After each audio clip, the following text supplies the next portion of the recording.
You present over here, Honorable Chief Guest and esteemed Member of Parliament, Shri Conrad Sangma,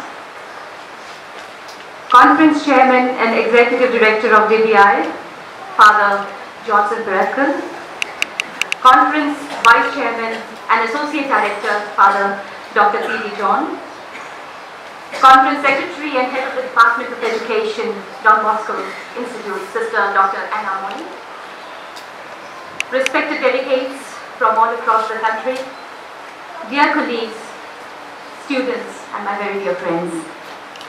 It gives me immense pleasure to be amidst you all today in the inaugural ceremony of the 9th Conference on Education for School Principals and Educational Administrators.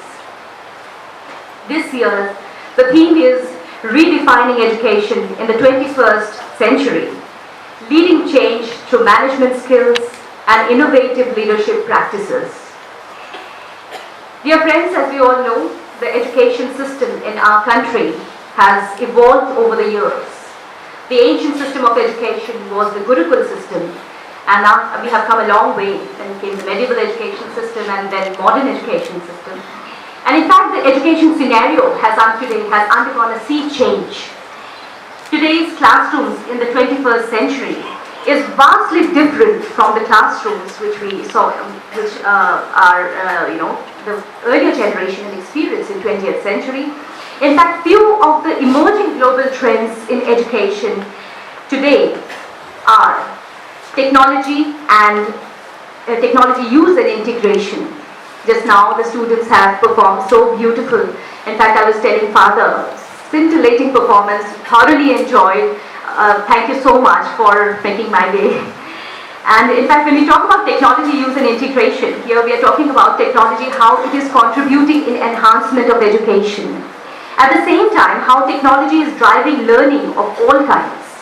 Another thing is expansion of mobile technology.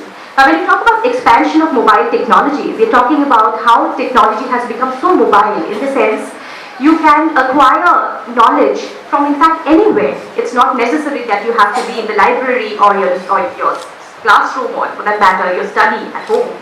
So, besides that, another global trend is increased creativity. Earlier, it used to be like, the sage on the stage phenomena. That is, the teacher used to impart knowledge.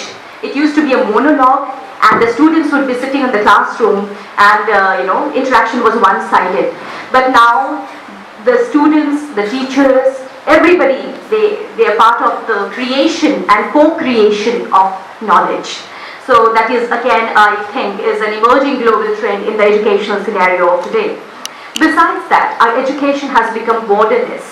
Borderless means the barriers of geography is being transcended by technology, by creativity, and by the desire to go global. So these are the various changes that we have observed in recent times, and this rapid global change has, I think, the role and responsibilities of our school leaders and the principals and educational administrators. Their role to provide quality education has become very, very important. And also, not just that, as Father also had said, in fact, the teachers, the leaders, they have to be very well equipped to face the various challenges which are emerging out of these global changes in today's time. Now, when we talk about the right to education, it is not only the right to access education, but rather, right to education means the right to receive an education of good quality. That's where the most vital quality or vital aspect of good education or good quality education is skill-based education. Now, even till date, the education has focused on the intellectual development of the students. Now, the focus should shift to something which is called as holistic education. When we talk about holistic education, it's not just about intellectual development. It is also about your physical development, your emotional development, spiritual development, social development. All this is required in order to provide the quality education to our students, the value-based education, which I'm sure Don Bosco Institute is very much, it's a pioneer in providing that kind of education, because I have been associated with this institute, I think for over, now it's been 2 years. So as Swami Vivekananda has said, we need that education. We need that education by which character is formed, strength of mind is improved, intellect is expanded, and by which one can stand on one's own feet. Here Vivekananda ji was talking about nothing but holistic education. Now for decades our principals and educational administrators have been recognized as important contributors to the effectiveness of the schools. In fact, research shows that managing a school is similar to, in fact, like managing a state. At times the school leaders have to play the role of a politician, at times they have to play the role of a psychologist, the economist, because they have to manage the budget and everything, and also sociologist. So the schools and educational institutions are the birthplace of human resource. Being an organizational psychologist, I know the importance of human resource. As Father has also said, how important it is for school leaders to tap the potential of the students, of the faculty members, so that they can give the best in organizational productivity, organizational effectiveness can go up. So when we talk about leadership in education, we mention about various kinds of leadership. We have transformational leadership, we have transactional leadership, we have something called emotional leadership and teacher leadership. Now being a psychologist, I would focus on emotional leadership. Emotional leadership means our leaders, innovative leaders, should have something which we call as emotional quotient or emotional intelligence, a domain of psychology.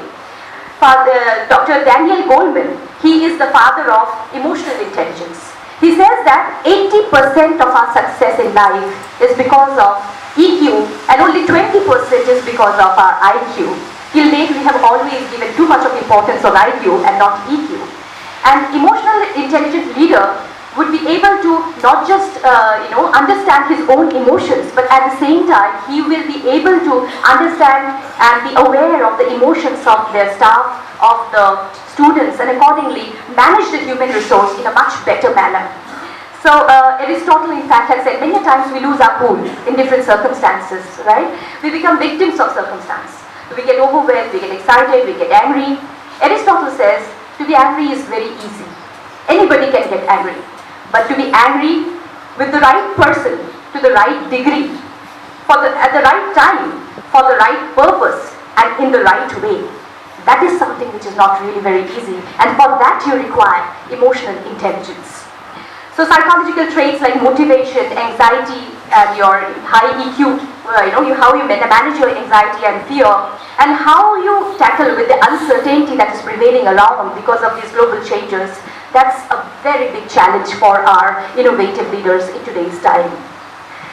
So leadership traits can be acquired. It's not that it's right, there is a gene which is there. Though there are theories in leadership which is like trait theory, which says that leadership is present right from birth. But then there are some other theories also which says that leadership traits can be acquired. Personality traits can be acquired with right kind of training and skills, acquiring those skills.